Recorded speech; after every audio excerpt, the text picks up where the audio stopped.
Chapter से start करते हैं अपने पास कि जब अपन फर्स्ट चैप्टर स्टार्ट करते हैं पार्टनरशिप का, तो ये हमारे पास होता है जी फंडामेंटल्स ऑफ पार्टनरशिप। तो मीन्स मैंने इस चैप्टर को नाम दिया हुआ बेसिक्स। तो इस चैप्टर को स्टार्ट करने से पहले सबसे पहले तो आपको कुछ टर्म्स पता होनी चाहिए कि इनके मीनिंग क्या होते हैं। इसमें सबसे इंपॉर्टेंट है जी आपके पास पार्टनरशिप। ठीक है, क्यों इंपॉर्टेंट है ये भी रिसेंटली मैं थोड़ी देर में क्लियर करता हूँ। तो सबसे पहले जी पार्टनर कौन होते हैं? Partner refers to that persons who are sharing the profits in a business entity। Partnership का मतलब क्या होता है? The relationship between the partners. ठीक है, तो पार्टनर किसको रिप्रेजेंट करते हैं? बेसिकली किसी पर्सन को। बट जो पार्टनरशिप है वो किसको रिप्रेजेंट करती है? और रिलेशनशिप किनके बीच में? पार्टनर्स के बीच में। फिर पार्टनरशिप फर्म का मतलब क्या होता है? पार्टनर्स, बिल्कुल। So group of partners. जब भी हम लोग अपने पार्टनर्स को कहीं पे एक एक आधा बंदा जाता देखेंगे तो आप बोलेंगे पार्टनर जा रहा है। बट अगर वहीं पे वो पार्टनर्स का झुंड जा रहा है तो आप बोलेंगे पार्टनरशिप फर्म जा रही है। तो उनको कलेक्टिवली जब भी देखा जाएगा पार्टनर्स को तो they are called as partnership firm. But जब उनको इंडिविजुअली देखा जाएगा तो they are called as only partner. ठीक है, फिर उसके बाद फर्म का नेम क्या होता है? पार्टनरशिप फर्म में जो पार्टनर है वो अपनी फर्म का एक यूनिक नेम एंड स्टाइल रखते हैं। तो जो नेम एंड स्टाइल है उसको क्या बोलते हैं? Partnership firm. दो बंदे अगर मिल रहे हो जी ए एंड बी तो ज्यादातर अपनी फर्म का नाम ऐसे रख लेते हैं ए एंड बी कंपनी। ठीक है, और अगर वो एक ही परिवार से है तो वो रख लेते हैं ए एंड बी सन्स। ठीक, इस तरीके से अपने पास। तो जी जो भी फर्म का नाम होगा पार्टनरशिप डीड के अकॉर्डिंग उसको अपन बोल देंगे फर्म नेम।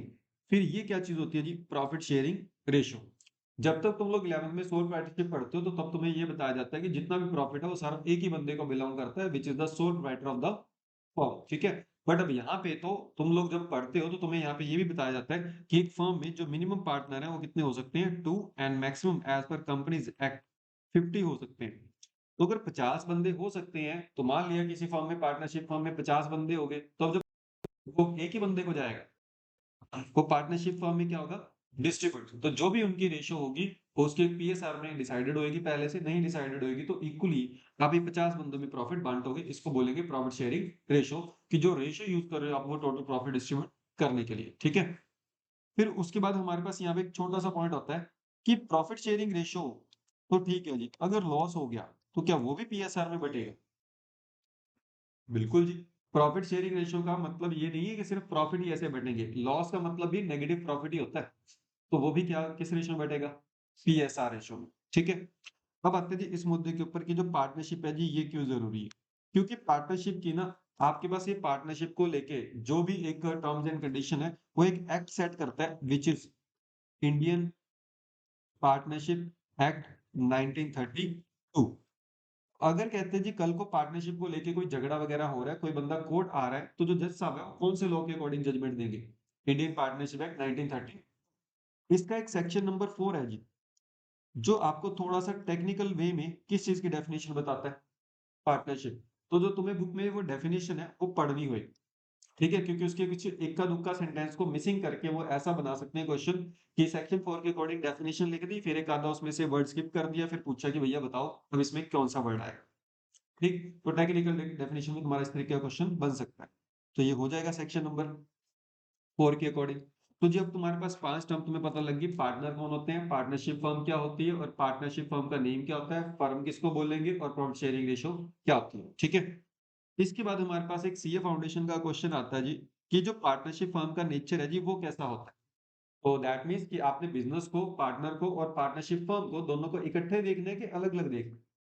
हम कहते हैं जी उसको देखने के दो नजरिए हैं। पहला नजरिया कौन सा है? Accounting point of view. Accounting point of view से तो अपन दोनों को क्या मानेंगे? Separate and distinct. That means अगर आप बुक्स ऑफ अकाउंट बना रहे हो तो फर्म की बुक्स ऑफ अकाउंट क्या बनेगी? अलग। बट पार्टनर्स की क्या बनेगी? अलग बनेगी। अब अगर यही अपन लीगल पॉइंट ऑफ व्यू से माने तो लीगल पॉइंट ऑफ व्यू से तो दोनों क्या है? सेम है जी। इसीलिए तो अगर जब भी किसी बंदे को पार्टनरशिप फर्म की इंसॉल्वेंसी अपन ने क्रिएट करवानी है तो इंसॉल्वेंसी के टाइम पे जितने एसेट बिजनेस के बिक के क्रेडिटर के पैसे पूरे हो गए, ठीक है, जितने क्रेडिटर के पैसे पूरे रह गए उसके लिए पार्टनर की खुद के घर की एसेट बिकेंगी। तब क्यों ये ऐसा नहीं हो रहा कि भैया पार्टनर अलग है और पार्टनरशिप फर्म तो अलग है? क्योंकि यहाँ पे कौन सा व्यू चल रहा है? लीगल। तो लीगल पॉइंट ऑफ व्यू से both are same, but from accounting point of view both are separate and we are concerned with the accounts of firms only. ठीक है, फिर इसके बाद हमारे पास नेचर अगर क्लियर हो गया, तो हमने एक essential features of partnership firm पढ़े थे जी, कि जो फीचर्स ऑफ पार्टनरशिप फर्म है वो कौन-कौन से होते हैं जी। तो ये हमारे पास थी जी, एक तो 2 और मोर पर्सन, ये हमने पढ़ लिया कि मिनिमम कितने होंगे 2 और मैक्सिमम कितने होंगे पार्टनरशिप फर्म में 50। और एक और कंडीशन है कि सारे के सारे पार्टनर कैपेबल टू कॉन्ट्रैक्ट होने चाहिए। अब यहाँ पे एक मुद्दा रेज़ हो जाता है कि कौन से पार्टनर या कौन से बंदे जो इंडिया में वो as per contract act contract करने के लिए कंपैटिबल नहीं है। पहला, वो जो पर्सन जो माइनर है अभी तक, जिसकी अभी एज मेजॉरिटी की नहीं अटेन करी है 18 ईयर। दूसरा जो अनसाउंड माइंड का है, और तीसरा जो डिस्क्वालिफाइड बाय एनी लॉ है। तो ये 3 बंदे इंडिया में कॉन्ट्रैक्ट नहीं कर सकते। अगर कोई इन बंदों के साथ कॉन्ट्रैक्ट कर रहा है तो वॉइड एब इनिशियो है जी। इसीलिए तो अगर मेरे पास कोई स्टूडेंट आ रहा हो, तो अगर मैं वो माइनर है जी, तो मैं उससे अगर एग्जामिनेशन सॉरी जो एडमिशन फॉर्म है वो भरवा के साइन करवा रहा हूँ, तो वो इनवैलिड है। मैं उस बंदे को, जिस बंदे की अभी एज ही 18 नहीं हुई है, उसको किसी भी चीज़ के लिए कल्प्रिट नहीं मान सकता, रिस्पॉन्सिबल नहीं मानता। तुम्हारे पेरेंट्स जो हैं, वो क्या करेंगे जी, उस चीज़ के लिए डील करेंगे। ये बात क्लियर हुई? फिर आता है जी अपने पास पार्टनरशिप फर्म में एक एग्रीमेंट या पार्टनरशिप डीड भी होती है। तो पार्टनर्स जब भी एक अपने पास एक पार्टनरशिप फर्म डिसाइड करते हैं कि जब अपन इस पार्टनरशिप फर्म को बना के काम करेंगे, तो उसके कुछ टर्म्स एंड कंडीशन होंगे। वो टर्म्स एंड कंडीशन बोल के भी डिसाइड कर सकते हैं, लिख के भी डिसाइड कर सकते हैं। बोल के डिसाइड करें तब भी वैलिड है, वो एक ओरल एग्रीमेंट हो गया। बट अगर उसको लिख के बनाया गया, तो जिसको क्या बोला जाएगा, पार्टनरशिप डीड। ठीक है? और ये रिटन और ओरल दोनों में हो सकती है, बट तुम लोग एडवाइस क्या करोगे कि जी कौन से फॉर्म में हो? रिटन, क्योंकि उससे कुछ फिर कल को इन फ्यूचर जो कॉन्फ्लिक्ट या इश्यू राइज होने हैं वो राइज नहीं होते। इसके बाद आता है जी, इसमें लिखा क्या होता है? इसमें टर्म्स एंड कंडीशन लिखी होती है जी, किसकी? पार्टनरशिप फर्म की, या उसके बेसिस लिखे होते हैं कि हमने क्यों ये पार्टनरशिप फर्म बनाई। ठीक है? और अगर एक रिटन डॉक्यूमेंट बना, तो उसको क्या बोला जाएगा? पार्टनरशिप डीड या फिर पार्टनरशिप एग्रीमेंट। इसके बाद आता है जी थर्ड एसेंशियल फीचर, कि आपका जो बिज़नेस है ना, उसका पर्पस नॉन प्रॉफिट होना चाहिए। सॉरी, प्रॉफिट मोटिव होना चाहिए। तो एनजीओ बना नहीं सकते। मतलब अगर एक एनजीओ नॉन प्रॉफिट ऑर्गेनाइजेशन बन रही है, तो अपने आप को पार्टनरशिप फर्म बोल सकते हो? ना, वो पार्टनरशिप फर्म नहीं हो सकती, क्योंकि यहाँ पे एक बिजनेस मोटिव या प्रॉफिट मोटिव इन्वॉल्व होना बहुत जरूरी है। अगर वो है तो पार्टनरशिप बोलेंगे, अदरवाइज एनजीओ बोलेंगे। फिर आएगा जी, जो भी आपने ये ऑलरेडी डिस्कस हो गया, कि जो भी प्रॉफिट होंगे या लॉस होंगे वो किस रेशियो में डिवाइड होंगे? प्रॉफिट शेयरिंग रेशियो में। और और जो बिजनेस एक्टिविटीज होंगी, वो कोई एक पार्टनर भी कर सकता है और सब मिलके भी कर सकते हैं। तो जब भी वो एक दूसरे के लिए कोई भी एक्टिविटी कर रहे हैं, तो एक बंदे को प्रिंसिपल और दूसरे को उसका एजेंट माना जाएगा जी। तो जी हम लोगों ने यहाँ पे पढ़ा था कि पार्टनरशिप फर्म में दो तरीके के पार्टनर होते हैं, एक एक्टिव पार्टनर और एक स्लीपिंग पार्टनर। ठीक है? तो ये घर में बैठा सो रहा है, काम कौन कर रहा है? Active partner. एक्टिव पार्टनर जो भी काम कर रहा है, क्या उसके लिए जिम्मेदार है कि नहीं है स्लीपिंग पार्टनर? बिल्कुल जिम्मेदार है, because there is a principal agent relationship between the partners, और ये हमेशा रहेगी, चाहे कोई एक्टिव है, चाहे कोई स्लीपिंग है। तो इसके साथ जो 5 एसेंशियल फीचर है वो क्लियर हो। नेक्स्ट क्वेश्चन हमारे पास आता है जी, कि पार्टनरशिप डीड में कौन-कौन सी बातें लिखी जाएँगी? तो ये ऑलरेडी हमारे पास 12th में हम लोग भी जैसे डिस्कस कर चुके हैं, तो वैसे ही है। पार्टनरशिप डीड में एक तो नेम एंड एड्रेस ऑफ क्या लिखा जाएगा जी? पार्टनर्स लिखा जाता है। Name and address of the firm लिखा जाता है। बिज़नेस का जो नेचर या स्कोप होगा, वो लिखा जाएगा। बंदे अपने घर से कैपिटल कितनी-कितनी लेके आएँगे, वो लिखा जाएगा। अगर कोई इंटरेस्ट ऑन कैपिटल देना है, तो वो लिखा जाएगा। ड्राइंग कितनी कर सकते हो, वो लिखा जाएगा, एंड ड्राइंग के ऊपर इंटरेस्ट कितना चार्ज होगा, ये लिखा जाएगा। इंटरेस्ट ऑन लोन कितना होगा, ये भी लिखना ज़रूरी है। पार्टनर जो वहाँ पे आके काम कर रहे हैं, एक्टिव पार्टनर, उसको रेम्युनरेशन कितनी मिलेगी, ये भी पता लगेगा। पीएसआर भी वहाँ पे पता लगेगी। जब कभी फर्म बिक रही है, तो valuation of goodwill and asset कैसे होगी, या फिर rights and duties of partner क्या होंगे, या अगर कोई डिस्प्यूट हो गया दोनों के बीच, तो कहाँ पे जाके वो सॉर्ट आउट होगा। ये सारी चीज़ें हम लोग लिखते हैं। तो ये चीज़ तो कोई ज़्यादा डिफिकल्ट नहीं है, बट बात है कि अगर आप लोग यहाँ पे इंटरेस्ट ऑन लोन, या फिर आप इंटरेस्ट ऑन कैपिटल, या फिर आप रेम्युनरेशन टू पार्टनर, या फिर आप पीएसआर जो है, आपने यहाँ पे लिखी नहीं। अब अब क्या माना जाएगा? Interest on capital 0, interest on drawing 0, interest on loan. यहाँ पे 2 चीज़ होती है, एक लोन बाय पार्टनर होता है और एक लोन टू पार्टनर होता है। तो लोन बाय पार्टनर के केस में कितने परसेंट असम्पशन लेनी है? 6% पर एनम की। फिर उसके बाद अगर यहाँ पे तुम्हारे पास कोई नया पार्टनर एडमिट करना है, तो जी all should be agreed upon, all should be agreed for this. ठीक है? तो ये था तुम्हारे पास सिनेरियो। उसके बाद आता है जी कि जी अगर आपको ये सारी बातें समझ आ गई तो अब फाइनली हम प्रैक्टिकल में चलते हैं कि प्रैक्टिकल में आपको करना क्या है इस चैप्टर में। तो आपको इस अकाउंट में इस पार्टनरशिप फर्म के चैप्टर में कुछ अकाउंट बनाने सीखने थे। एक तो ट्रेडिंग, एक प्रॉफिट एंड लॉस, और एक बैलेंस शीट, और एक पार्टनर्स कैपिटल या फिर करंट अकाउंट। तो अगर एक पार्टनरशिप फर्म के बोला जाए, सॉल्व पार्टनरशिप में तुम्हें ये पढ़ाया जाता है कि जी 3 अकाउंट ही बनते हैं, एक ट्रेडिंग, एक पी एंड एल और एक बैलेंस शीट। बट यहाँ पे 3 नहीं, यहाँ पे कितने बनेंगे? 5। तो जी 5 में कौन कौन सा ऐड हुआ? एक तो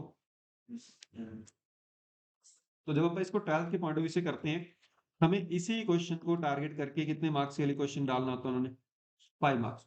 तो जी अपने पास चाहे डीके गोयल साहब की बुक कर ली थी, टीएस गरेवाल साहब, ना तो उन्होंने इसके ऊपर फोकस करा, ना इसके ऊपर, ना इसके ऊपर। उन्होंने किसके ऊपर फोकस करा? पी एंड एल एप्रोप्रिएशन और पार्टनर्स कैपिटल अकाउंट। अब कैपिटल अकाउंट वैसे तो 11th क्लास में तुम्हें बनाना सिखा दिया जाता है कि ओनर का कैपिटल अकाउंट बनता कैसे, बट यहाँ पे उसके 2 मेथड है, एक फिक्स्ड और एक फ्लक्चुएटिंग। तो उसके हिसाब से आपको डिसाइड करना होता है कि अलग-अलग कैसे बनेंगे। तो मेनली हमारे पास कौन सा कंसर्न है? एक पी एंड एल एप्रोप्रिएशन बनाना सीखना है और एक पार्टनर्स कैपिटल अकाउंट। ठीक है, हम वन बाय वन सबकी बात करेंगे। सबसे पहले ट्रेडिंग अकाउंट, इसका मुद्दा क्या है? ये तो जैसा आपने 11th में सीखा था, अगर मान लो कि पार्टनरशिप फर्म का बन रहा है तो बिल्कुल वैसा ही बनेगा, उसमें कोई इफ बट डाउट वगैरह नहीं है। ठीक है, कि जैसे तुम लोग वहां पे करते थे, opening stock, purchases, direct expenses, फिर जीपी आ गया, इधर बाय सेल आ गई, इधर बाय क्लोजिंग स्टॉक आ गया, तो डिट्टो सेम बनेगा, इसमें कोई भी चेंज नहीं है, तो मैं इसको दोबारा नहीं करवा रहा। ठीक है, फिर उसके बाद है जी तुम्हारे पास प्रॉफिट एंड लॉस अकाउंट। ये कैसे बनेगा? इसमें कोई चेंजेस है? बिल्कुल जी, मैंने अपने समरी नोट में सीधा-सीधा उन्हीं मुद्दों की बात करी है। मैंने कहा जी वैसे तो ये सेम ही है, बट थोड़ा बहुत इसमें क्या है? डिफरेंस। अब जो डिफरेंस आ रहा है वो किन चीज़ों का आ रहा है? Interest on loan by partner, interest on loan to partner and rent to partner. तो ये 3 चीज़ें नहीं आ जाएँगी, बाकी सारे जो तुमने 11th क्लास के पी&एल में करी थी डिट्टो सेम है, कोई फ़र्क नहीं है। इसी वजह से मैंने नोट्स में यहाँ पे तुम्हारे पास ये बना के भी दिखा दिया है। ठीक है? सो यहाँ पे क्या लिख देंगे अपन? ग्रॉस प्रॉफिट लिख दिए। ग्रॉस प्रॉफिट के बाद यहाँ पे क्या आ जाएगा? Interest on loan to partner, because ये फर्म के लिए क्या है? मैंने एक्सपेंस लिख दिया तो एक्सपेंस ही बोल दिया। ठीक है, सो पार्टनर को लोन दिए तो उसके ऊपर जो इंटरेस्ट मिलेगा फर्म की क्या है? इनकम। इसीलिए तो उसको क्रेडिट साइड पे लिख रहे हैं। बट अगर पार्टनर से लोन लिया है, फिर तो उसको इंटरेस्ट पे करना है ना, तो ये फर्म के लिए क्या है? एक्सपेंस टू फर्म, तो इसीलिए डेबिट साइड लिखा गया। ठीक है, फिर उसके बाद अगर पार्टनर को कोई रेंट दे रहे हो, मैनेजर का कमीशन है, तो बाकी के जो ऑफिस सैलरी डिस्ट्रीब्यूशन वगैरह के खर्चे हैं, वो सारे। तो पार्टनरशिप फर्म का अगर पी&एल बनेगा जी तो इस तरीके से दिखता है। ठीक है, बाकी सारी चीजें सेम है, बट 3 चीजें नहीं आ गई। अब यहाँ पे एक मुद्दा और रेज होता है, जैसे हम लोग ये पढ़ते हैं कि सर ये इधर क्यों आए हैं? पार्टनर्स के लिए ही पी&एल एप्रोप्रिएशन अकाउंट नहीं बना रहे ना। मैं कह रहा हूँ कि ये थोड़ी ना मतलब होता है कि पी&एल एप्रोप्रिएशन में सारी पार्टनर की चीजें चली जाएंगी। तो जी पी&एल एप्रोप्रिएशन सिर्फ इसलिए बनाया जाता है कि वहां पे एप्रोप्रिएशन जाए, जो चार्ज है वो आपके इधर आएंगे, पी&एल में रहेंगे। तो अब 2 मुद्दे ओपन अप हो गए, तो मैं दोनों को यहाँ पे वन बाय वन टैकल करता हूँ। सबसे पहला मुद्दा ये आ गया कि जी चार्ज वर्सेस एप्रोप्रिएशन। तो आपके पास एक सिंपल चीज ये कि चार्जेस किधर जाएंगे? पी&एल में, और एप्रोप्रिएशन किधर जाएंगी? पी&एल एप्रोप्रिएशन में। ठीक है, चार्जेस आपके पी&एल अकाउंट में। बट अब ये कैसे डिसाइड होएगा कि कौन सी पेमेंट चार्ज है और कौन सी पेमेंट आपकी एप्रोप्रिएशन है? जो चीजें या जो खर्चे या जो पेमेंट आपको करनी ही करनी है, irrespective of the fact that कि देयर आर प्रॉफिट्स और नॉट, तो वो आपको पेमेंट क्या बोलनी है? चार्ज। तो जो खर्चा आपका बिजनेस में आपके प्रॉफिट के ऊपर डिपेंड नहीं करता, उस खर्चा होना ही होना है, चाहे आपके प्रॉफिट हो चाहे लॉस हो, तो वो खर्चे को आप क्या बोलोगे? चार्ज। बट जो खर्चा इस बात के ऊपर डिपेंड करता है कि भैया प्रॉफिट गले में है कि नहीं है, वो सारी आपकी क्या है? एप्रोप्रिएशन। पार्टनर भी कुछ चीजों को लेके बोलता है कि भैया ये चीजें तो मुझे चाहिए चाहिए, साडा हक है तेरा। तो इसमें कोई लॉस का चक्कर नहीं है। कुछ चीजों के लिए तो बोलता है हाँ प्रॉफिट हुए तो दे दियो, ना हुए तो मत दियो। जैसे पार्टनर की सैलरी, उसके लिए वो तैयार कि भैया प्रॉफिट हुए तो दे दियो, नहीं हुए तो ना दियो। बट रेंट छोड़ने के लिए तैयार नहीं है। क्यों? वो कह रहा है कि भैया मेरे रिसोर्सेज यूज कर लो। यही लैंड या यही बिल्डिंग मैं अगर किसी और को किराए पे दूं तो वो बंदा मेरे को किराया देगा जी, चाहे उसका प्रॉफिट हो चाहे लॉस हो, तो मैं छोड़ थोड़ी ना दूंगा। लोगों ने कोविड के टाइम पे नहीं छोड़े, ये तो फिर भी लॉस वाली बात है। ठीक है, तो कुछ बंदों ने तो अपने उस टाइम पे भी नहीं छोड़े जब लोगों को बिल्कुल भी प्रॉफिट क्या सेल ही नहीं हुआ। तो तब भी जब छोड़े नहीं है, क्यों नहीं छोड़े? क्योंकि वो क्या थे? चार्ज। तो जी पार्टनर कह रहा है कि भैया देख, मेरे अगर एक तो रेंट का खर्चा हुआ या फिर मेरा इंटरेस्ट का क्या है, एक्सपेंस, ये चीजें तो चार्ज रहेंगी। आपका प्रॉफिट हो चाहे ना हो, ये पेमेंट तो करनी ही करनी है। क्लियर? तो इसीलिए हम लोग इसको कहाँ पे लिख रहे हैं, पी एंड एल में। तो charges shall be posted to the P and L account, but appropriation shall be posted to the P and L appropriation account. कतई ये मतलब नहीं है, हम लोग शुरू-शुरू में कई बारी हम लोग भी खुद बोल देते हैं कि एक बार याद रखने के लिए ये समझ लो कि पार्टनर से जुड़ी हुई आइटम पी एंड एल में एप्रोप्रिएशन में भेजनी है, बाकी तुम्हें पी एंड एल में। बट अब उसको स्मूथ आउट करने का टाइम आ गया कि भैया पी एंड एल का कोई ये लॉजिक नहीं होता है। आपको क्या करना है, आपको जो चार्जेस है वो पी एंड एल में भेजने हैं, जो एप्रोप्रिएशन है वो पी एंड एल में जाएँगे। क्लियर? तो ये चीज़ था जी आपके पास। अब बात करते हैं कि हमारे पास जी इंटरेस्ट की अगर और इंटरेस्ट टू पार्टनर की कैलकुलेशन आ गई तो क्या कर सकते हो? कैसे करोगे? अब यहाँ पे जो सीयूईटी के क्वेश्चन होंगे, वो कैसे तुम्हें ट्रिक्स प्ले करेंगे, तो वो ध्यान में रखना। जो मैंने तुम्हें ऑलरेडी 12th में बताई हुई हैं, डिट्टो वैसे ही क्वेश्चन्स हैं। तो अगर मैं बात करूँ सबसे पहले तो जी रेंट टू पार्टनर, इसके ऊपर वो क्या करेगा? वो क्वेश्चन तुम्हें रेंट जो है, वो मंथली भी बता सकता है या फिर क्वार्टरली भी बता सकता है और या फिर हाफ ईयरली भी बता सकते हो। तो बताओ, यहाँ पे कितने मंथ का चार्ज करना है? 12 मंथ्स का। चाहे पे किया चाहे नहीं पे किया, यहाँ पे तो कितने मंथ्स का आएगा? 12। अगर वो मंथली है तो 12 से मल्टीप्लाई करके लिख देना। क्वार्टरली है तो 4 से, हाफ ईयरली है तो 2 से, एनुअली हुआ तो 1 से, वही लिख देना जी। अब ये तो हुई रेंट की, क्यों पूछ सकते हैं तुमसे, बट इतना ईज़ी क्वेश्चन नहीं आया। फिर बात करते हैं दूसरी डिफिकल्ट की, मैनेजर कमीशन। ये कैसे निकलेगा? आप पहले बाकी का जो नेट प्रॉफिट निकल रहा है उसको निकाल लो। मैनेजर को आपको जो कमीशन देना होता है वो परसेंटेज में देना होता है। फिक्स तो आपको एनसीआई एनटीए वाले पूछेंगे नहीं कि जी मैनेजर का कमीशन जी 10,000 पर मंथ है तो साल का बता दो कितने, 120, ये नहीं पूछेंगे। वो आपको क्या करेंगे, परसेंटेज में पूछेंगे। और मैंने तुम्हें लॉजिक बताया हुआ ऑलरेडी 12th में कि ये परसेंटेज में क्यों होता है, क्योंकि अगर परसेंटेज में हो तो वो कामचोर नहीं बनता, वो एफिशिएंसी दिखाता है कि ज्यादा प्रॉफिट होगा तो मुझे उसमें ज्यादा हिस्सा मिलना है जी। तो इसीलिए इसका हमेशा कमीशन जो होगा वो परसेंटेज भी फिक्स होगा। अगर मैं यहाँ पे रैंडम बेसिस पे 10% मान लूं मैनेजर का कमीशन, तो वो net profit before the manager commission भी हो सकता है और net profit after the manager commission भी हो सकता है। अगर 10% करना हुआ तो बिफोर वाले नेट प्रॉफिट का कितने परसेंट कर दोगे?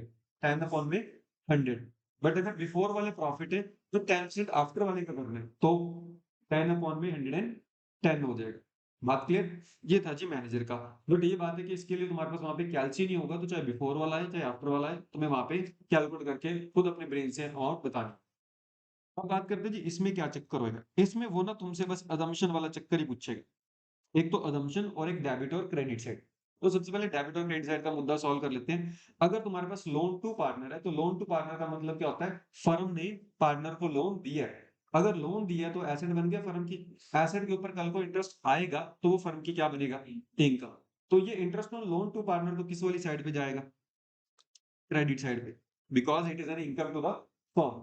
और ये interest on loan by partner किस साइड पे जाएगा? क्योंकि लोन बाय पार्टनर का मतलब तो है कि जी फर्म से लोन लिया, फर्म ने लोन लिया हुआ है पार्टनर से, तो उस केस में तो जो इसको ब्याज देना तो ये क्या बनेगा?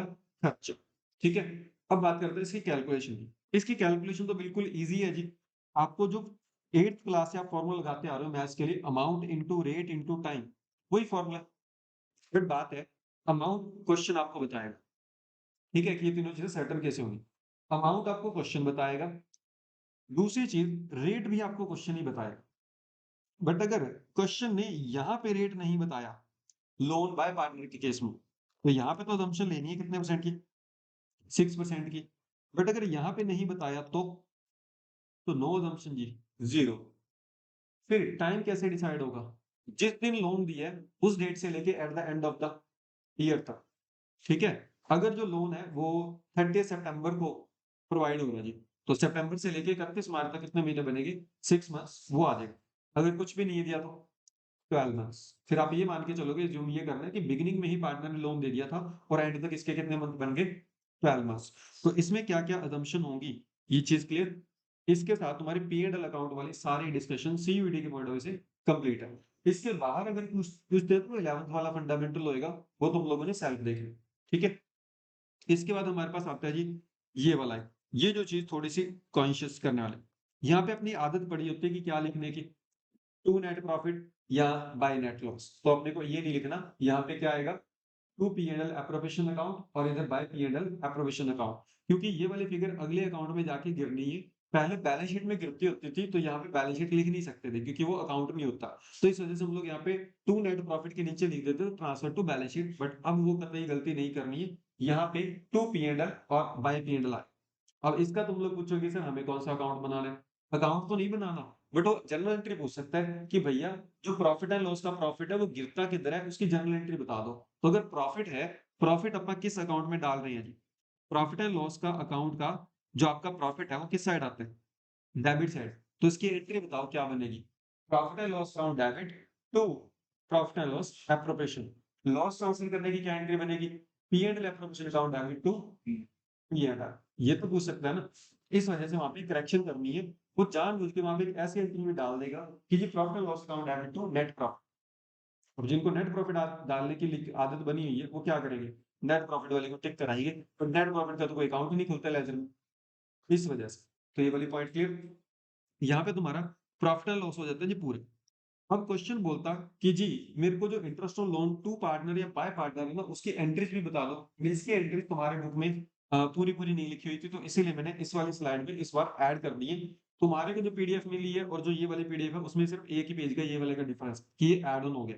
धीरे धीरे इस टॉपिक में मान लो कि जैसे जैसे क्लास आगे बढ़ते जाएंगी कोई भी इंप्रूवमेंट होगी वो इसमें ऐड होती जाएगी, और एक दिन अपने को इसको फुल फ्लेज नोट्स बना लो। ठीक है, सो ये सिनेरियो होगा। अब इसके डिस्कशन कर लेते हैं कि loan by partner. Loan by partner मतलब पार्टनर ने फर्म को लोन दिया हुआ है। पहली बात तो यहाँ पे बोल्ड करके लिखी हुई है कि 6% की assumption यहाँ पे लेनी है, लोन टू पार्टनर के केस में नहीं। तो बाकी सारी बातें मैंने ऑलरेडी डिस्कस कर ली है कि इसका मतलब क्या है कि पार्टनर लोन दे रहा है किसको? फर्म को। ये फर्म के लिए क्या होगी? लायबिलिटी। और जो फर्म इसके ऊपर ब्याज पे करेगी उसको क्या बोलना है? फर्म के लिए एक्सपेंस। तो ये P&L एप्रोप्रिएशन में सॉरी P&L में गिरेगा। और यहाँ पे एक चीज और ऐड हो सकती है वर्ड कि ये क्या है जी? चार्ज। क्योंकि प्रॉफिट हो चाहे ना हो आपको पे करना ही करना है। अब जब एक पार्टनर से फर्म लोन लेगी तो लोन बाय पार्टनर के केस में लोन लेने की क्या एंट्री होगी? Bank account debit to loan by partner. Bank क्यों डेबिट करे? क्योंकि यहाँ पे बैंक क्या है? रिसीवर। और ये लोन्स क्यों क्रेडिट करे? लायबिलिटी बढ़ रही है। फिर दूसरा, जब इंटरेस्ट ड्यू हो जाएगा तब क्या करना है? इंटरेस्ट आपको डेबिट करना है। क्यों? क्योंकि ये आपका क्या है? एक्सपेंस। और या तो इंटरेस्ट आउटस्टैंडिंग या लोन बाय पार्टनर क्या कर दो? क्रेडिट। क्योंकि आपकी लायबिलिटी बढ़ रही है। ध्यान रखना यहाँ पे कैपिटल या करंट अकाउंट का इन्वॉल्वमेंट नहीं करना। जो लोन बाय पार्टनर का हिसाब किताब है ना वो अलग रहेगा। जिसको ब्याज देना है, देने वाला ब्याज तो आपको अलग अकाउंट में ही देना है, इसको पे ही करना है ऐसे मान के चलो। बट अगर आपने इंटरेस्ट लेना है फिर उसकी आप कैपिटल या करंट अकाउंट में क्या कर सकते हो? ट्रांसफर कर सकते हो। तो एक अगली एंट्री में जाके समझ आएगा। बट फिलहाल के लिए मैंने एक थोड़ा सा हिंट दे दी कि कहाँ पे कॉशियस होना है। ये चीज क्लियर कीजिए। अगर आपने इंटरेस्ट ऑन लोन आपने ड्यू कर दिया बट पे नहीं करा अभी, तो आप उसको इंटरेस्ट आउटस्टैंडिंग में या तो क्रेडिट कर दो, लायबिलिटी बना लो, या क्या करो कि लोन बाय पार्टनर अकाउंट एक बारी और क्रेडिट करो। जब उसको पे करोगे इंटरेस्ट तब क्या एंट्री करनी है? Interest outstanding account debit to bank. अब आपने पूरे साल में जितना भी पार्टनर को इंटरेस्ट दिया है वो किस अकाउंट में जाएगा? P&L में। तो इसकी क्या एंट्री होगी? P&L account debit to interest on loan by partner. अब P&L के डेबिट साइड पे जाके इसी वजह से वो गिर जाते हैं। ठीक है, अब आते हैं जी नेक्स्ट लोन टू पार्टनर। क्या यहाँ पे कोई assumption लेनी है 6% वाली? ना। इसका मतलब क्या है कि लोन फर्म ने दिया है किसको? ये फर्म के किस साइड पे रिकॉर्ड होगा? इसके ऊपर जो ब्याज आएगा वो फर्म के लिए क्या है? और चार्ज है कि एप्रोप्रिएशन? चार्ज। P&L में ही जाएगा। जब लोन फर्म दे रही है, अब इस केस में तो पैसा जा रहा है, तो एंट्री क्या होगी? Loan to partner account debit to bank. अब जब इंटरेस्ट ड्यू हो रहा है पार्टनर को बोल रहे कि भैया इतना इंटरेस्ट बन गया पे करके जा, तो अब interest on loan to partner तो क्रेडिट होगा। क्यों? क्योंकि ये आपकी क्या है? इनकम। बट क्या इंटरेस्ट अक्रूड लिख दे ऊपर? ना, इसको अलग नहीं करना, इसको कैपिटल अकाउंट में लिखना है, लिख दो। मतलब उसकी कैपिटल से ही पैसा निकाल दो कि भैया देख हमारा इंटरेस्ट बनता है तेरी कैपिटल से निकाल रहे। क्या ये कैपिटल से एडजस्ट कर सकते हैं? ना, ये तो अभी के अभी पे करना है। ये एडजस्ट कर सकते हैं। फिर उसके बाद जब इंटरेस्ट रिसीव होगा आपको, तो उसके कैपिटल अकाउंट में उसको क्या करो, ऐड कर दो कैपिटल करंट में। और जो तुम्हारा ये इनकम हुआ है इसको पीएनएल में ट्रांसफर करना है। पीएनएल के कौन सी साइड पे ट्रांसफर होगा, क्रेडिट साइड पे, तो इसीलिए पीएनएल को क्या करा जाएगा, क्रेडिट। एंट्रीज क्लियर है, ये थी जी उसकी एंट्रीज। अब बात करते हैं जी पीएनएल एप्रोप्रिएशन अकाउंट बीच में। अब पीएनएल से रिलेटेड जितनी भी चीजें हैं ना, चाहे जर्नल एंट्री वो डेबिट साइड पे आएगी, क्रेडिट आएगी, चार्ज है, एप्रोप्रिएशन है, सारी चीजें पीएनएल की कवर अप है 2 पेज। अब सीधा सीधा डिस्कशन होगी पीएनएल एप्रोप्रिएशन अकाउंट। तो जो पीएनएल एप्रोप्रिएशन अकाउंट है, सबसे पहले उसका फॉर्मेट डिस्कस कर लेते हैं। पहली आइटम इसमें क्या आएगी, नेट प्रॉफिट। बट क्या बाय नेट प्रॉफिट लिखना है? क्या लिखा जाएगा? और अगर लॉस हुआ तो नो प्रॉफिट एंड लॉस। ठीक है, पहला नंबर तो ये। दूसरा इसमें क्या आएगा, इंटरेस्ट ऑन ड्राइंग में कोई assumption याद है?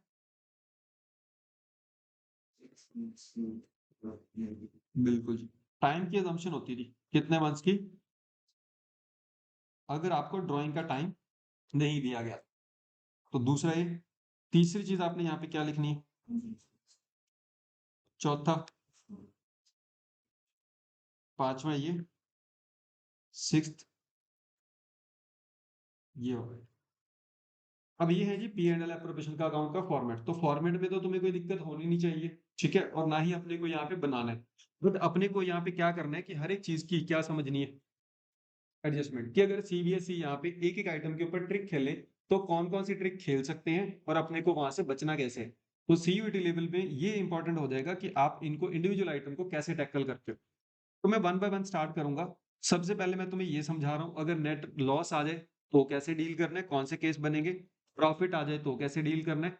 इंटरेस्ट ऑन ड्राइंग के कितने सिनेरियो बनेंगे। इंटरेस्ट ऑन कैपिटल की कैलकुलेशन के कितने सिनेरियो हैं।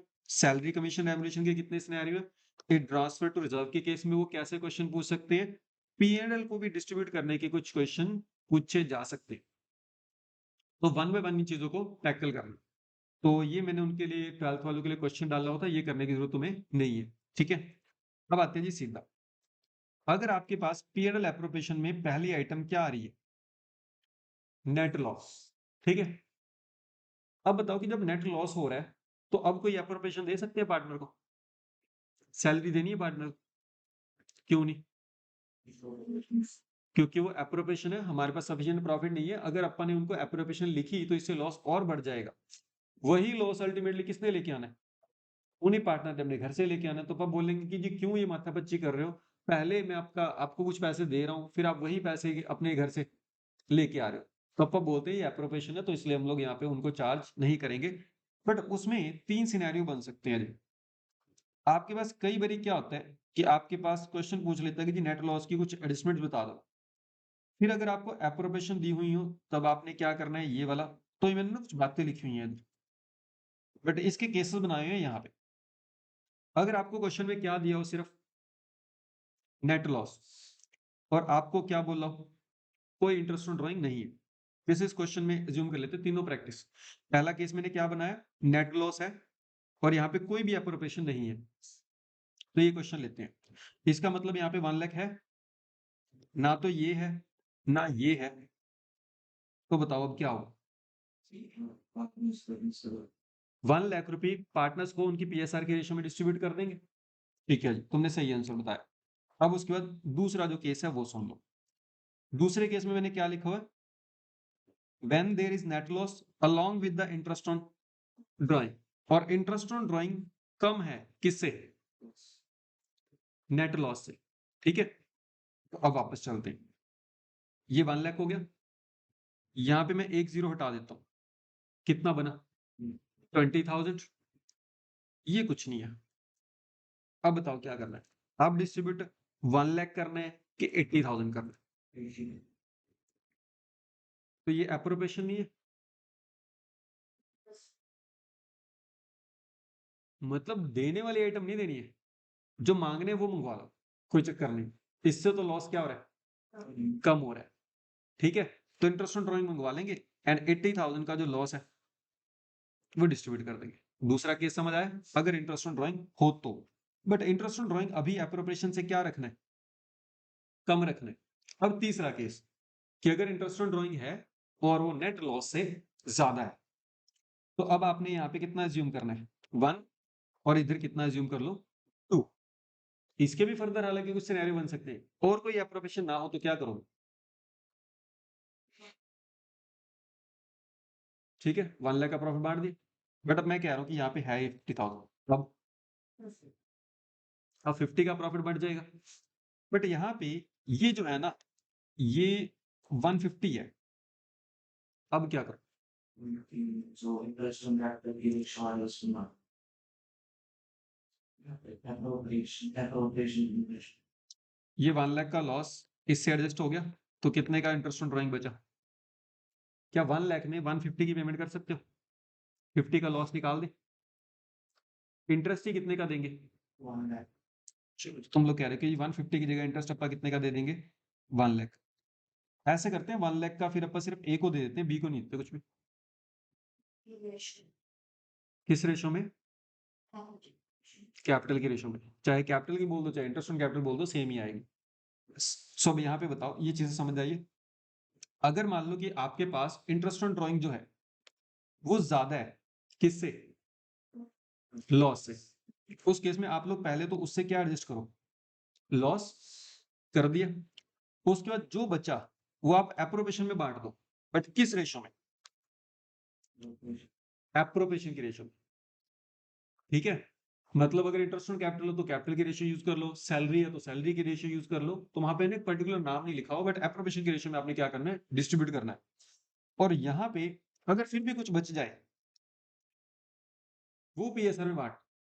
अब यहाँ पे मैंने एक प्रिकॉशन लिखा हुआ है स्पेसिफिकली नोट में, यहाँ पे इधर तो नहीं है, ये आगे चल के किसी पेज पे चला गया, उधर लिखा हुआ ये वाला, PSR is not to be considered here for distribution of amount. अगर आप एप्रोप्रिएशन का पैसा नहीं है आपके पास पूरा सूरा, तो आप पीएसआर यूज नहीं करोगे, आप इंटरेस्ट ऑन कैपिटल, सैलरी की, ट्रांसफर टू रिजर्व की वो रेशियो यूज करोगे, बट पीएसआर यूज नहीं करनी। तो ये प्रिकॉशन वहां के लिए भी है। तो अब बताओ, नेट लॉस का सारा सिनेरियो क्लियर हो, वो तुमसे सिर्फ इस चीज के ऊपर क्वेश्चन पूछेगा, एक के ऊपर, वो पूरा पीरियड एप्रोप्रिएशन नहीं पूछे। अब इसमें तुम्हारा होल्ड होना चाहिए। अब ये वाला इंटरेस्ट ऑन लॉस की ना, इसके बाहर कोई सिनेरियो नहीं आ सकता। किसी बंदे ने आज तक ये लिख के नहीं दिया हुआ कहीं पे भी, मैंने तुम्हें यहाँ पे लिख के दे दिया कि क्या करना है। पहला सिर्फ नेट लॉस का सिनेरियो हो सकता है, नेट लॉस के साथ फिर इंटरेस्ट ऑन ड्राइंग हो सकता है, बट इंटरेस्ट ऑन ड्राइंग उससे कम हो सकता है, या इंटरेस्ट ऑन ड्राइंग उससे ज्यादा हो सकता है, और ज्यादा वाला मसला जो है वो थोड़ा सा बड़ा है। अब ये चीज क्लियर।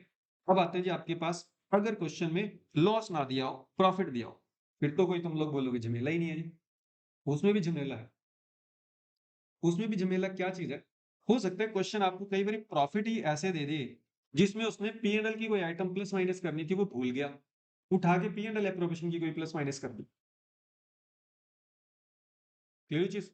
जैसे कि मैं क्वेश्चन अभी तुम्हें और बोलता तो तुम लोग मुझे बताना क्या करना।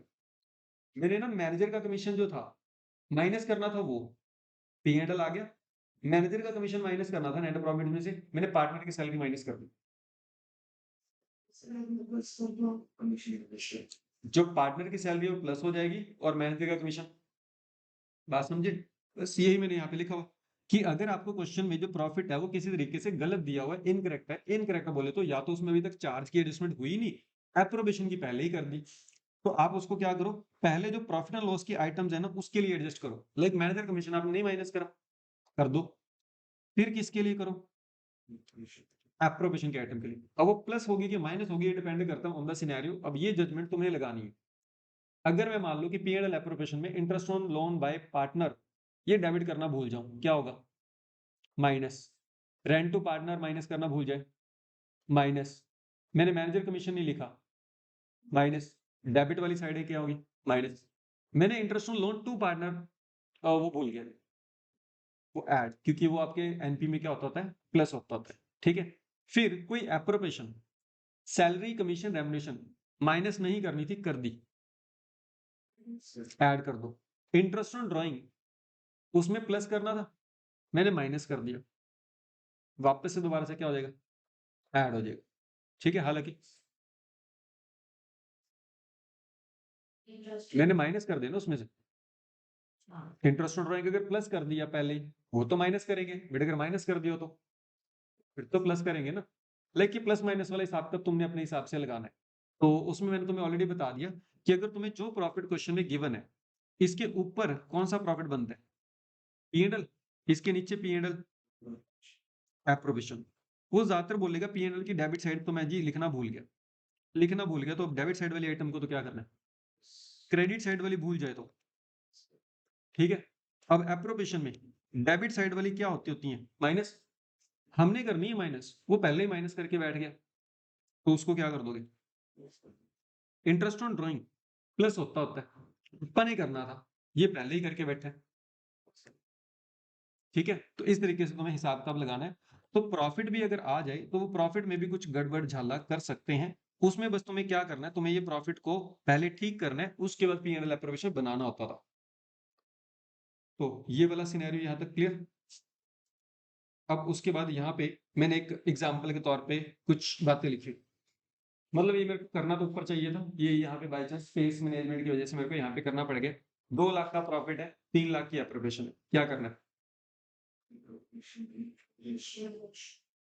ठीक है। और उसकी रेशो क्या रहेगी, 2:1। हालांकि इस क्वेश्चन में उनकी जो PSR है, अगर नहीं दी तो आप इक्वल मानोगे, इक्वल मान रहे हैं कि 2:1, 2:1।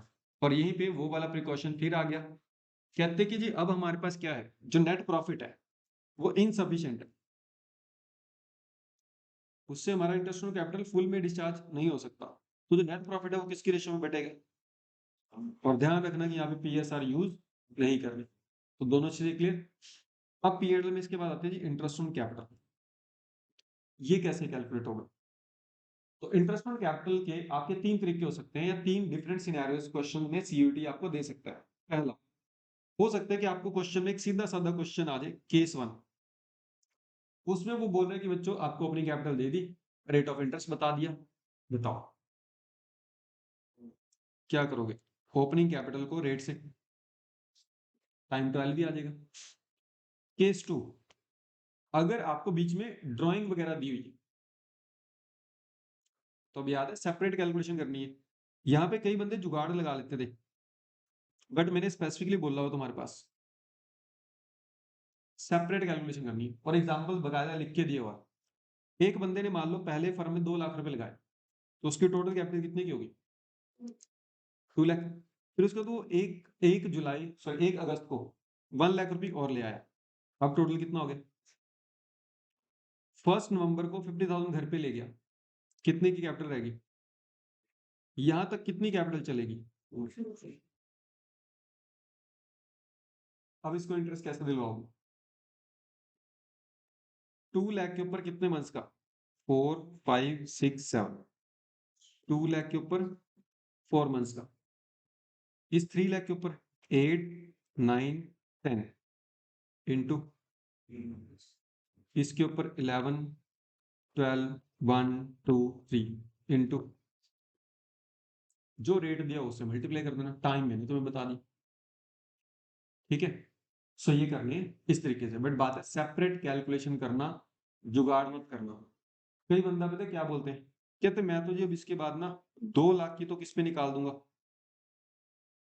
पूरे 12 महीने का, इस 1 लाख के ऊपर मैं कितने महीने का निकाल दूंगा, 9 मंथ्स का, इस 50 के ऊपर मैं निकाल दूंगा जी। बट याद रखना है ये तो ड्राइंग है जी, इसका माइनस करना था, वो इसको भी प्लस करके आंसर देंगे। तो यहाँ पे ये गलती हो सकती है, ब्लंडर। सेपरेट कैलकुलेशन करने में टाइम जरूर एक आधा मिनट ज्यादा लग जाता है, बट बात है कि आंसर करेक्ट आएगा। उसके लिए तुम्हें थोड़ा सा कहते हैं कि चालाक होना पड़ता है, जो तुम्हारे पास अभी मैंने शॉर्टकट बताया। हालांकि वो लगे तो ठीक है, वो लग रहा है तो वो ऑप्ट कर सकते हो, समझ आ रहा है तो, नहीं समझ आए तो फिर तुमने इस तरीके से करना। अब आता है थर्ड सबसे जबरदस्त केस, वो तुम्हें क्लोजिंग कैपिटल जो है वो दे रहा है, ओपनिंग नहीं दे रहा। इंटरेस्ट ऑन कैपिटल तो किसके ऊपर कैलकुलेट होता है, ओपनिंग पे। अब CUET तुमसे ये पूछ सकता है कि जी बच्चों ये बता दो ओपनिंग कैपिटल कैसे फाइंड आउट करेंगे। अब ओपनिंग कैपिटल फाइंड आउट करते टाइम आपको डिपेंड करता है कि आप फिक्स कैपिटल से मेथड सॉल्व कर रहे हो कि फ्लक्चुएटिंग से। अगर आप फिक्स से सॉल्व कर रहे हो तो आपको पता है कि जो कैपिटल अकाउंट है वो अलग बनता है, करंट अकाउंट अलग बनता है, और कैपिटल का ओपनिंग क्लोजिंग बैलेंस सिर्फ किस अकाउंट से निकलेगा, कैपिटल अकाउंट से। कैपिटल अकाउंट में आप वहां पे आइटम ही 4 लिखते हो, कैपिटल अकाउंट के क्रेडिट साइड पे ओपनिंग बैलेंस, अगर कोई एडिशनल कैपिटल ले आए तो क्रेडिट साइड पे प्लस, ड्राइंग ले गया तो डेबिट साइड पे माइनस, बचा जो वो क्लोजिंग। तो आप यहाँ पे सिर्फ 3 चीजें एडजस्ट करो, आपके पास क्या आ जाएगा? ओपनिंग। आप सबसे पहले क्या लिख लो फिक्स कैपिटल की? Closing capital. उसमें एडिशनल कैपिटल क्या कर देना? माइनस। और जो बंदे ने ड्राइंग अगेंस्ट कैपिटल करी है प्लस। आपके पास बाकी कुछ भी नहीं करना है, सीधा क्या आ जाएगा? ओपनिंग। बट अगर आप बंदे का जी फ्लक्चुएटिंग कैपिटल मेथड से अकाउंट बना रहे हो, फिर तो आप उसमें P&L का भी वो डाल दिया उन्हें, इंटरेस्ट ऑन कैपिटल भी, सैलरी भी, रेम्युनरेशन भी, प्रॉफिट का शेयर भी, लॉस का शेयर भी, तो आप उन चीजों के भी क्या करो? एडजस्ट करो। ठीक है। इसमें हमारे पास एक बहुत अच्छा क्वेश्चन आया था 28, वो याद हो तो हम लोग यहाँ पे ना ये सारी चीजें कर देंगे, बट इंटरेस्ट ऑन कैपिटल नहीं कर पाएंगे। इंटरेस्ट ऑन कैपिटल आप पार्टनर्स के फ्लक्चुएटिंग कैपिटल में क्रेडिट साइड पे लिखते हैं। वो क्रेडिट साइड पे क्या हो जाता है? ओपनिंग कैपिटल में 20। ठीक है। अब इस क्वेश्चन में आपको ओपनिंग कैपिटल निकालनी है, जब तक वही नहीं निकलेगी क्या तुम लोग उसका इंटरेस्ट पता कर सकते हो? नहीं पता कर सकते। तो एक सैंपल पेपर का क्वेश्चन था जो मैंने तुम्हें अलग से टोटल अप्रोच से करवाया था, वो याद हो तो अब इसमें जो तुम्हारे पास आएगा पहला फिगर वो क्या आएगा? Opening capital including interest. ठीक है। अगर मैं कहूं कि इंटरेस्ट ऑन कैपिटल 5% है, तो ये वैल्यू किसके इक्विवेलेंट होगी? 105 के इक्विवेलेंट। आप देख लो कि जो इंटरेस्ट है वो कितने के इक्वल आएगा। और ये याद आया वो क्वेश्चन? ठीक है। सो ये वाला क्वेश्चन तुम्हें अभी सॉल्व करके दिखाना होगा क्लास के बाद। मेरे हिसाब से 28 था, नहीं ये पुराने बुक के अकॉर्डिंग नंबर चेंज हो सकता है, बट एंड में तुम्हें मार्क करवा दूंगा कि ये क्वेश्चन तुम्हें मेरे को करके दिखाना है। तो एक इकलौता क्वेश्चन पूरे चैप्टर में ये करना है गए। उसके बाद एक क्वेश्चन और है जो कि बहुत अच्छा क्वेश्चन है, तो उसके बाद ये दो दो करने होंगे बस तुम्हारे, टॉपिक ओवर। अब आते हैं जी इंटरेस्ट ऑन ड्राइंग की बात। इंटरेस्ट ऑन ड्राइंग के ऊपर तो स्पेसिफिकली मैंने एक वीडियो भी डाला हुआ है यूट्यूब पे कि वो 5 कैलकुलेशन कैसे करते होते थे। ठीक है। सो अगर ज्यादा डिटेल में देखना हो तो वहां से, यहाँ पे मैं तुम्हें जल्दी से रिव्यू करा दूं, क्योंकि तुम लोग इधर ही पढ़े हैं तो तुम्हें समझ आ जाना बड़े अच्छे तरीके से। तो जी हमारे ड्राइंग के ना मैंने 3-4 केस बनाए हुए हैं। सबसे पहला केस कौन सा है कि जब पार्टनर ने ना सिर्फ साल में एक ही बार ड्राइंग करी है एंड क्वेश्चन आपको उसकी डेट ऑफ ड्राइंग बता रहा है। एक पार्टनर ने पूरे साल में सिर्फ एक ही बार ड्राइंग करी, सिंगल ड्राइंग है और उसकी भी डेट ऑफ ड्राइंग आपको दी है। क्या करना जी? ड्राइंग की amount into rate into time कितना लोगे? डेट ऑफ ड्राइंग से लेके एंड। क्लियर। दूसरा केस, बंदे ने जी सिंगल ड्राइंग करी है, सॉरी केस 1 में मैंने ऐड कर दिया। अगर टाइम आपको ना दिया हो तो 6 मंथ से ज्यूम कर लिए। दूसरा केस भी हो गया। तीसरा, बंदे ने ना अलग अलग ड्राइंग करी है जी, डिफरेंट अमाउंट, अलग अलग डेट्स पे अलग अलग अमाउंट की, मतलब जब दिल करा जी मुंह उठा के चले गए और ड्राइंग कर ली। अनसिस्टमैटिक ड्राइंग बोला था अपन इसको क्लास में।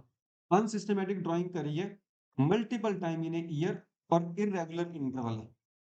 अगर रेगुलर इंटरवल हो फिर तो ट्रिक टेबल अपना काम आ जाता था, 6, 5.5, 4.5, बट यहाँ पे तो जी इंटरवल भी अलग है, अमाउंट भी अलग है। अब आपको सॉल्व करने के लिए क्या करना होगा, इस केस को अपन क्लास में नाम देते हैं अनसिस्टमैटिक मल्टीपल ड्राइंग।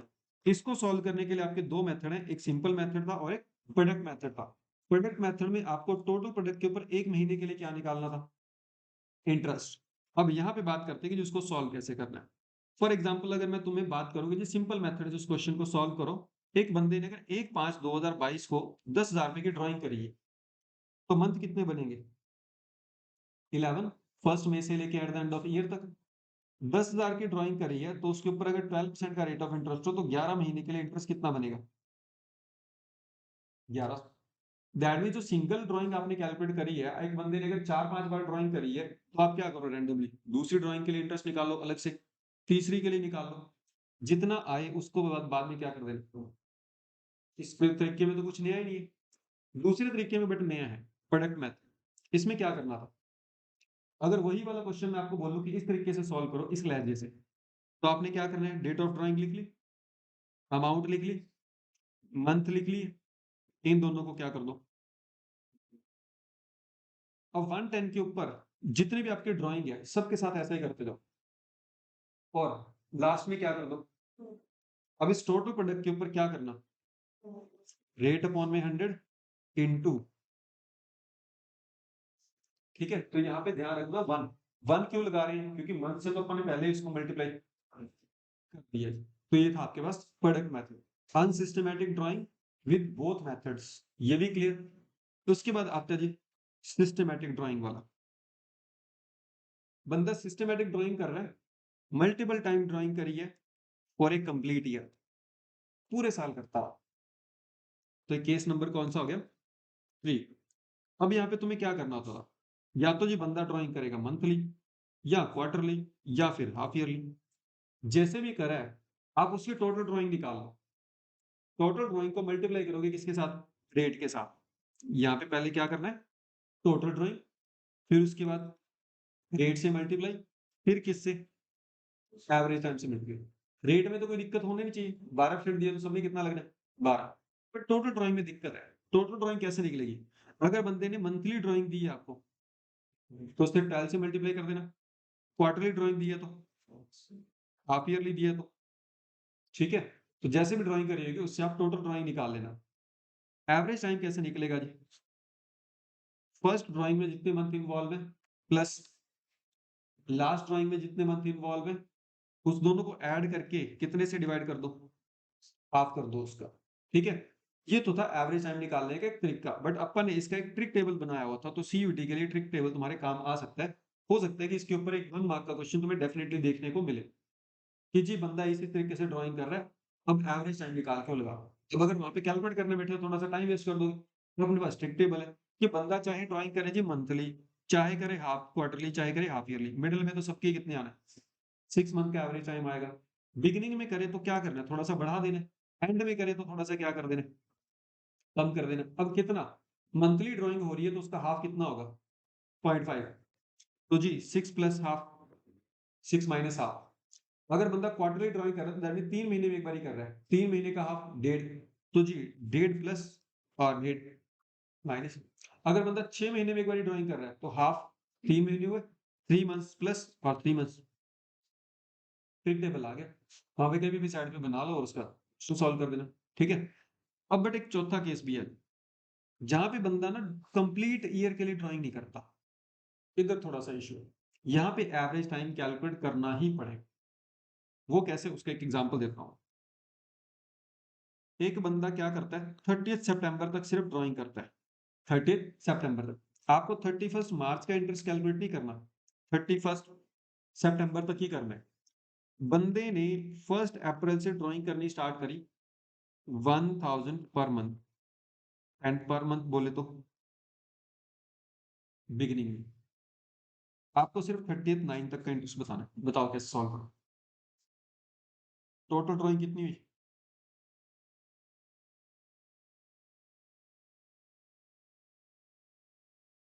6 महीने ड्राइंग हुई। रेट अगर 12% है तो अब एवरेज टाइम कितना आएगा?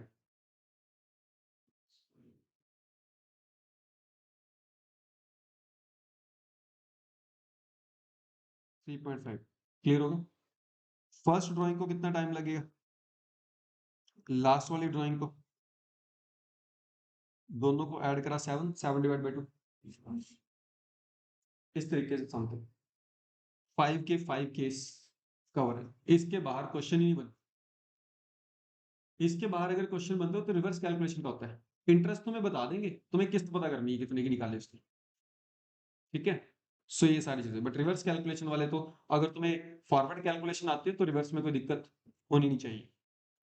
अब आता है जी ये टॉपिक भी अपना पूरा आ गया। अब बात करते हैं कि सर सैलरी कमीशन और ये ट्रांसफर टू रिजर्व वाले कैसे टैकल होंगे। तो जी सैलरी, सबसे पहले सैलरी किस बंदे को दी जाती है? वर्किंग पार्टनर को। स्लीपिंग वाले को नहीं दी जाती। तो अगर सीयूडी का क्वेश्चन ऐसा बोल दे कि जी एक स्लीपिंग पार्टनर है, नॉन एक्टिव पार्टनर है, उसको 10,000 पर मंथ देनी है, अलाउड ही नहीं है जी, ठीक है। क्योंकि जो सैलरी रेमुनेशन है वो सिर्फ आप वर्किंग पार्टनर को दे सकते हो, चाहे एग्रीमेंट में लिखा हुआ है, फिर भी नॉन वर्किंग को अलाउड नहीं है। दूसरी, फिर आप लिखोगे कब? एक तो जब पार्टनरशिप डीड इसके लिए प्रोवाइड करी एक्टिव पार्टनर को देने के लिए, और दूसरा उसकी एनुअल सैलरी आपने वहां पे डाला। एनुअल सैलरी बोले तो आपको 12 मंथ्स की डालनी है, मंथली दी है तो क्वार्टरली दिया तो ईयरली दिया तो वो तो हो जाएगा, ठीक है। अब इसके बाद ये इसमें कोई बड़ा झंझट नहीं है, जैसे रेंट था वैसा ही है, तो सैलरी में कोई गड़बड़ नहीं होगी। बट कमीशन में हो सकती है जी। कमीशन के अब कुछ केसेस सुनो, मैंने यहीं पे उसका सॉल्यूशन करा हुआ है, मतलब तुम्हें अलग से कोई मटेरियल वगैरह बाय करने की जरूरत नहीं है। कमीशन आपका जनरली जैसे मैनेजर की कमीशन होती है ना, तो वैसे ही ये भी फिक्स नहीं होती। ये भी कैसे होगी? परसेंटेज में। बट परसेंटेज ना 5 चीज़ों की हो सकती है। पहला, हो सकता है आपको बोला हो कि जी हमें ना नेट प्रॉफिट का 10% देना है कमीशन, और बिफोर सच कमीशन वाला। अगर एक एंटिटी के मान लो कि जो नेट प्रॉफिट है, जो मैंने एग्जांपल में लिखे हुए हैं, 2 लाख है, तो बताओ कितना आंसर आएगा? 20,000। क्लियर? अगर आपको ये लिखा हो कि जी 10% आफ्टर सच कमीशन है, तो 10 अपॉन में 110। अगर सिर्फ नेट प्रॉफिट लिखा हो और कुछ भी ना लिखा हो, तो बिफोर वाला ही करना है, 20,000 आ जाएगा। अगर ये बोला हो कि 10% आफ्टर ए स्पेसिफिक अप्रोप्रिएशन, बिल्कुल, मतलब क्वेश्चन बोल रहा है जी नेट प्रॉफिट में से सैलरी माइनस करने के बाद जो प्रॉफिट आएगा उसका 10% करना। अब तो उसका आएगा, वो इंटरेस्ट ऑन कैपिटल बोल दे वो माइनस कर दो, सैलरी बोल दे वो माइनस कर दो, जो भी बोले व्हाटसोएवर वो माइनस कर दो। अब बताइए नेक्स्ट, वो बोले परसेंटेज ऑफ नेट प्रॉफिट करना है आफ्टर ऑल एप्रोप्रिएशन और सारी एप्रोप्रिएशन। अब ये कमीशन जिसकी खुद कैलकुलेशन कर रहे हो, वो एप्रोप्रिएशन है कि नहीं है? है। अगर ऑल लिख दिए तो दैट मींस वो भी माइनस होनी चाहिए, बट वो माइनस कर ही नहीं सकते, उसी की तो कैलकुलेशन कर रहे हैं। अब कैसे करना है इसको?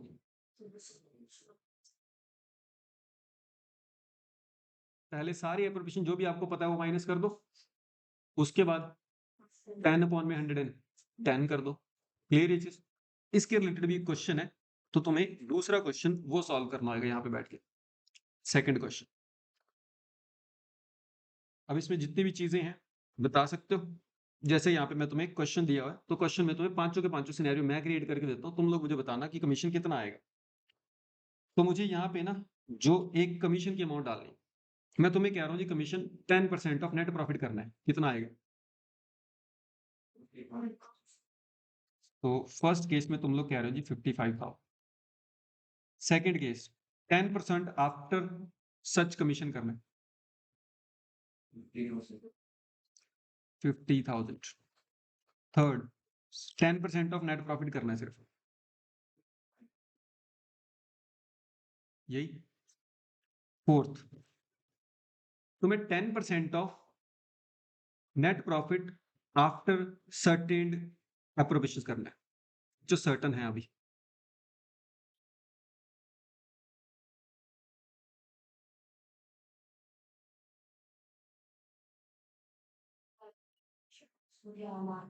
अप्रोप्रिएशन है। हम्म।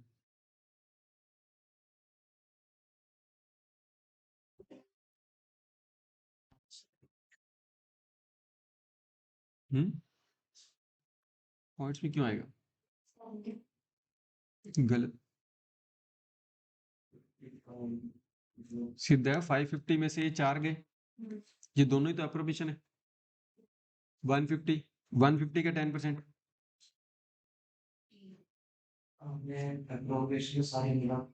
हाँ, सारी फिक्स्ड वाली सर्टन, ये तो अभी सर्टन ही नहीं है। अब मैं बोल रहा हूँ जो तुम लोग इमेजिन कर रहे थे, आफ्टर ऑल एप्रोप्रिएशंस, अब पॉइंट्स में आएगा, क्योंकि अब वो 150 का 10 अपॉन में 110 हो। क्लियर है? तो ये 5 सिनेरियोस इस तरीके से जो नोट तुम्हें उस टाइम पे दे दिए, तो सीयूईटी को भी कंप्लाई करवा रहे चल रहे हैं तुम्हारा। अब आते जी, यही चीज ट्रांसफर टू रिजर्व के पास साथ भी है। सैलरी हो गया, कमीशन रेम्युनरेशन भी हो जाएगा। अब आई जी लास्ट आइटम कि जी ट्रांसफर टू रिजर्व का कैसे करना।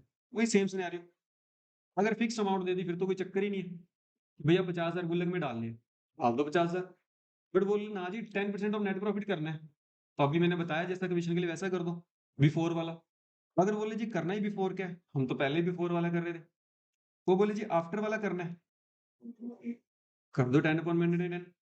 वो बोले जी डिविजिबल प्रॉफिट का करना है, अब इसका मतलब क्या है, जो भी अप्रोप्रिएशन है वो माइनस कर दो। बट ये बोले जी नेट डिविजिबल प्रॉफिट का करना है,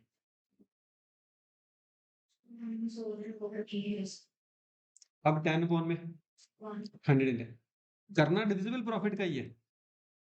अब इसका मतलब ये मैंने लिखा हुआ है इसका मतलब है जी आफ्टर सच अमाउंट, मतलब आफ्टर जो ट्रांसफर टू जनरल रिजर्व उसके करना है।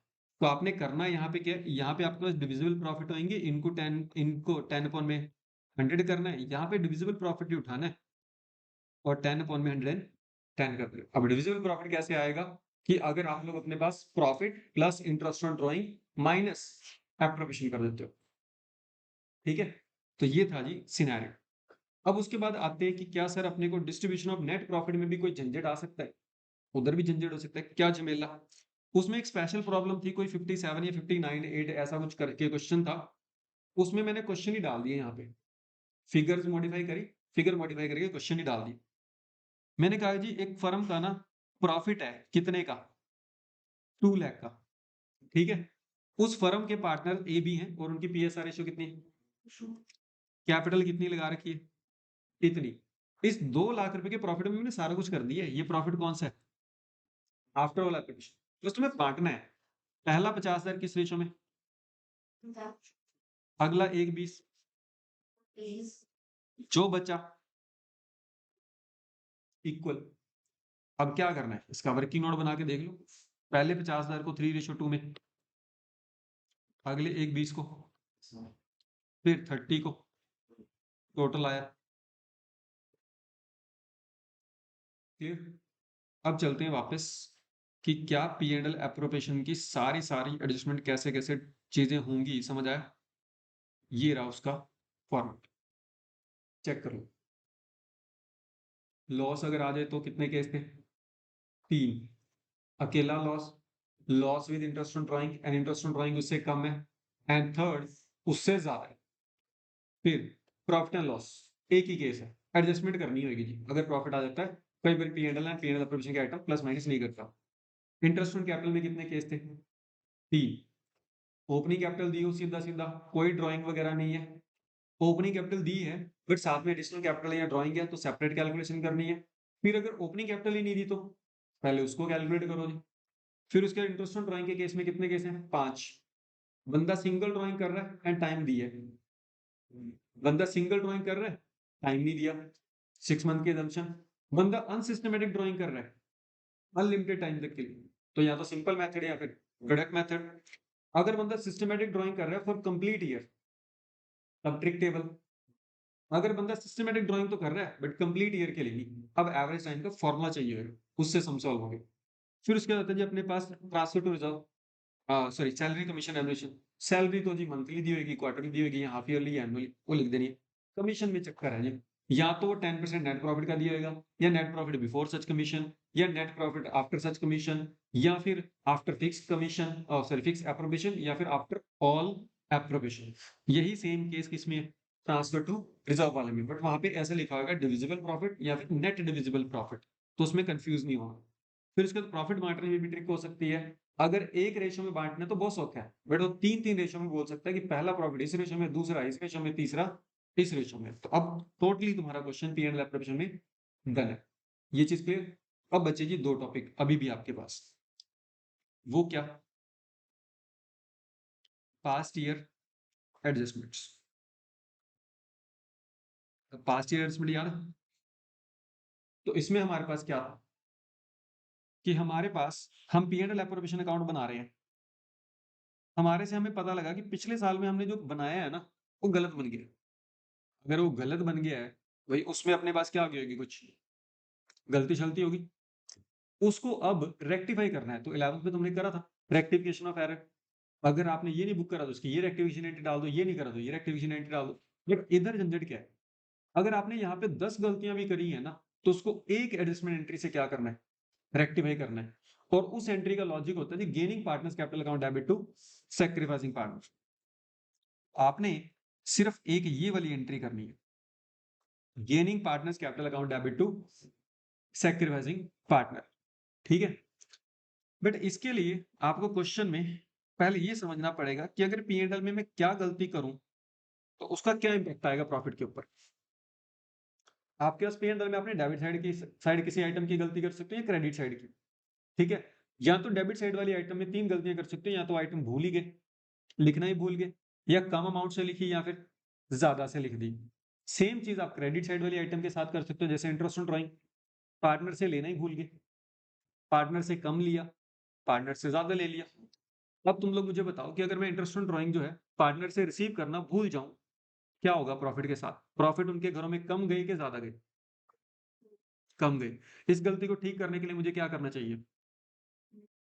इंटरेस्ट ऑन ड्राइंग मंगवा लेनी चाहिए, जितना आया उनको पीएसआर रेशो में बांट देनी चाहिए। बट मैंने अगर इंटरेस्ट ऑन ड्राइंग ज्यादा चार्ज कर लिया, अब प्रॉफिट बढ़ गया होगा, वो प्रॉफिट पीएसआर रेशो में मंगवाऊं और उनको इंटरेस्ट ऑन ड्राइंग के रेशो में। क्लियर? बट क्या मंगवाने और बांटने ऐसे ही करना है कि नेट इफेक्ट डालना है? नेट, बस ये था। अब यहाँ पे मैं पीडीएफ में ना कुछ गलत लिख चुका हूँ, तो बाई चांस वो इग्नोर कर देना। अगर interest on capital, salary, commission etcetera, ये कौन सी आइटम है डेबिट साइड की? मेरे से ये गलती होगी कि मैं इनको ना डालना ही भूल गया। इससे मेरे प्रॉफिट का क्या हुआ होगा? अब पहले यहाँ पे मैं री इमेजिन करवा देता हूँ। जैसे यहाँ पे इधर में तो नहीं एग्जाम्पल ले सकते, ये वाला एग्जाम्पल है, 5.5 लाख का प्रॉफिट हो रहा है। मैं अगर ये 2 लाख रुपए लिखने भूल जाऊं, जो प्रॉफिट पहले 1.5 लाख का आ रहा था वो भी कितने का आएगा? तो इनको घर में कितना बांट दिया मैंने? 3.5। अब मैं इसे कितना वापस मंगवाऊं? 2 लाख, जो ज्यादा चला गया। वो 2 लाख मंगवा के ए को 1 लाख दे दूं, बी को मंगवाना किस रेशो में? पीएसआर के रेशो में, और उनको 1:1 में बांट देना। ठीक है? तो जब आप लोग कोई ड्राइंग की आइटम लिखते नहीं हो या कम लिखते हो, उससे आपका प्रॉफिट बढ़ जाता है और आपके पार्टनर्स के घरों में ज्यादा पैसा चला जाता है। ये बात क्लियर हुई? अब तुम लोग मुझे 1 बाय 1 वो चीजें समझाओ। इंटरेस्ट ऑन कैपिटल लिखना ही भूल गए, प्रॉफिट क्या आएगा? Interest on capital, salary, commission etcetera ज्यादा लिख दिया जी, अब ये गलत है, तो यहाँ पे क्या आएगा? डिक्रीज। तो अपनी पीडीएफ में भी वहां पे ठीक कर लियो। इंटरेस्ट ऑन कैपिटल वगैरह कम लिखा है जी, अब प्रॉफिट इंक्रीज। ठीक है? अगर इंटरेस्ट ऑन ड्राइंग लिखना भूल गए तो प्रॉफिट कम ठीक लिखा है। अगर इंटरेस्ट ऑन ड्राइंग ज्यादा लिख दिया तो प्रॉफिट इंक्रीज होंगे। अगर interest on drawing come post करा और अगर आपने रॉन्ग पीएसआर में डिस्ट्रीब्यूट करा तो उसका प्रॉफिट का कोई इफेक्ट नहीं आएगा, क्योंकि प्रॉफिट तो उतने ही आएंगे ना, बस आपने गलत रेशो में बांट दिया। तो ये थे सबसे पहले सिनेरियो कि एक सीयूटी में ये भी पूछा जा सकता है कि आपके इस आइटम का इस प्रॉफिट के ऊपर क्या इंपैक्ट होगा। तो पहला लेवल तो ये। अब अगर आपको बाई चांस वैसे क्वेश्चन तो आएगा ही नहीं, ठीक है, फिर भी बता देता हूँ कि चलो अपना 12th वाला होली रिवाइज हो जाएगा। तो यहाँ पे मैंने तुम्हें बताया था कि क्वेश्चन तुम्हें बताते नहीं कि करना क्या है, तो मैंने यहाँ पे तुम्हें बोला था कि कॉम्प्रिहेंसिव सम में ज्यादा से ज्यादा कितने स्टेप करने होंगे? 4। पहला आप क्या पता करो कि ओपनिंग कैपिटल दी हुई है कि नहीं, क्योंकि अगर इंटरेस्ट ऑन कैपिटल गैर हो गया तो उसको कैलकुलेट करने के लिए क्या चाहिए होगा? अगर दी है तो ठीक है, इसको स्किप कर दो, नहीं दी तो कैलकुलेट कर लो। अभी मैंने ऑलरेडी डिस्कस करवा दिए कि फिक्स मेथड और फ्लक्चुएटिंग मेथड से कैसे ओपनिंग निकालनी है। जब वो आ जाए तो अब ये पता करा करो कि आपकी कितनी एरर हुई है और उससे कितने का नेट इफेक्ट आया। डेबिट वाली को प्लस कर लिया करो, क्रेडिट वाली को माइनस कर लिया करो, तो नेट इफेक्ट ढूंढना है जी। इसके बाद आपने क्या बनाना था? एनालिसिस टेबल, जिसमें छोटे छोटे कैपिटल या करंट अकाउंट बनाते थे कि ये पैसा भाई तेरे को देना है और ये पैसा तेरे से लेना है। फिर क्या करना था? एडजस्टमेंट एंट्री पास ऑन करनी थी। ठीक है? तो अब ये रहे उसके स्टेप। क्योंकि तुम्हारे बुक में इसका प्रॉपर फॉर्मेट नहीं दिया हुआ है, तो मैंने यहाँ पे तुम्हें दिया हुआ था कि सबसे पहले तो क्या करा करो, ओपनिंग कैपिटल का वर्किंग नोट बना लिया। फिर तुमने नेट इफेक्ट ढूंढा। नेट इफेक्ट के लिए क्या करना है? जितने भी पार्टनर दिए हों उनका कॉलमनर फॉर्मेट बना लो टोटल कॉलम के साथ। इंटरेस्ट ऑन कैपिटल भूल भुला गए तो वो लिख लो, सैलरी कमीशन एग्जेक्टा भूल भुला गए तो वो लिख लो, इंटरेस्ट ऑन ड्राइंग कितना भूल भुला गए वो लिख लो। फिर इसका क्या ढूंढ लो? Net effect. ठीक है? फिर एनालिसिस टेबल बनाना है, उसमें ऐसे छोटे छोटे पार्टनर्स की कैपिटल और करंट अकाउंट। अगर फिक्स कैपिटल है तो कैपिटल अकाउंट बनेंगे, अगर फ्लक्चुएटिंग है तो करंट अकाउंट बनेंगे। ठीक है? तो जी जो पार्टनर से आपने पैसा लेना है वो तो क्या करोगे? डेबिट, फर्म में सॉरी ये क्रेडिट हो जाएगा। ठीक है? जो पैसा आपने पार्टनर को देना है उसका क्या? पार्टनर्स को क्रेडिट। तो ये वाला पॉइंट क्लियर। तो अगर मान लो कि हमारे पास यहाँ पे नेट प्रॉफिट एडजस्टमेंट,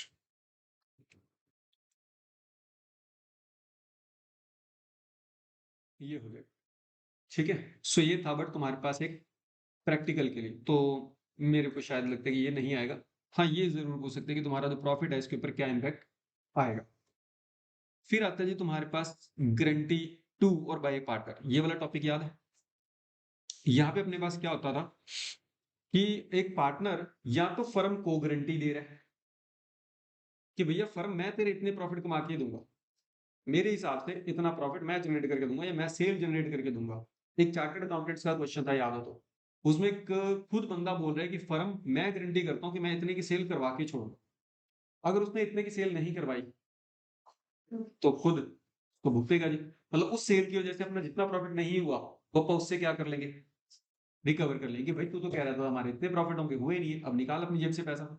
एक होता है कि फर्म पार्टनर को गारंटी दे रही है कि भाई भाई एक बार हमारे साथ रल जा, तेरे को कम से कम इतना प्रॉफिट तो देंगे ही देंगे, बाकियों का प्रॉफिट हो चाहे ना हो।